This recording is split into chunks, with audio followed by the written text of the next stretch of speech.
প্রথম টি-20 ম্যাচে হারার পর বাংলাদেশ ভয়ঙ্কর প্লেইং ইলেভেন ঘোষণা করলেন। চলো একবার দেখে নিই বাংলাদেশের নতুন প্লেইং ইলেভেনটা এবং দুই দলের বেশ একাদশে দেখে নেবো আমরা। তো চলো ভিডিওতে যাওয়া যাক, শুরু করা যাক। তো টি-20 সিরিজ 2025 বাংলাদেশ বনাম শ্রীলঙ্কা দ্বিতীয় টেস্ট ম্যাচ, দ্বিতীয় টি-20 ম্যাচ। আমরা এই ভিডিওতে দেখে নেবো ম্যাচের সময়সূচি এবং দুই দলের শক্তিশালী বেস্ট একাদশ। চলুন দেখে নেওয়া যাক। প্রথমে দেখে নেওয়া যাক যে শ্রীলঙ্কার শক্তিশালী বেস্ট একাদশ।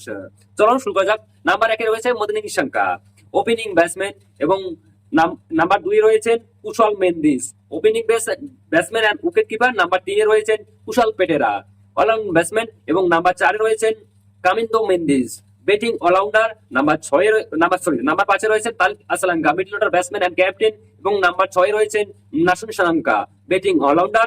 আর নাম্বার 7 রয়েছেন অনিন্দো হাসারাঙ্গা, বোলিং অলরাউন্ডার, এবং নাম্বার 8 রয়েছেন দলিত এল্লালাগি, কি নাম মুখে আসে না, এবং নাম্বার 9 রয়েছেন মাস্টিক সানা, স্পিন বোলার, এবং নাম্বার 10 রয়েছেন নাদ হাসরা, ফাস্ট বোলার, এবং নাম্বার 11 রয়েছেন মাদিসরা পতিরানা, ফাস্ট বোলার। হ্যাঁ, চলুন এখন দেখে নেওয়া যাক যে প্রথম টি-20 ম্যাচের জন্য শ্রীলঙ্কার বিপক্ষে বাংলাদেশের শক্তিশালী বেস্ট একাদশ। তো চলো দেখে নেওয়া যাক। নাম্বার 1 রয়েছেন পারভেজ হাসান ইমন, ওপেনিং ব্যাটসম্যান, এবং নাম্বার 2 রয়েছেন Tanzid Hasan Tamim, opening batsman.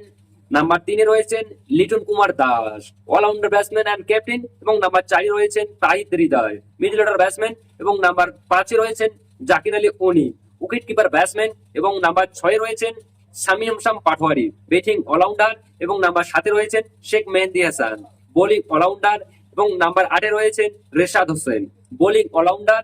Number 9 রয়েছেন তাসকিন আহমেদ, ফাস্ট বোলার, এবং নাম্বার 10 রয়েছেন শরীফুল ইসলাম, ফাস্ট বোলার, এবং নাম্বার 11 রয়েছেন মুস্তাফিজুর রহমান, ফাস্ট বোলার।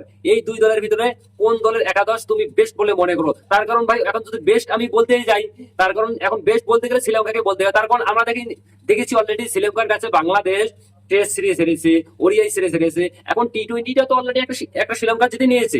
এবার আমাদের কথা হলো যে বাংলাদেশ কি পারবে এই সিরিজটা জিততে?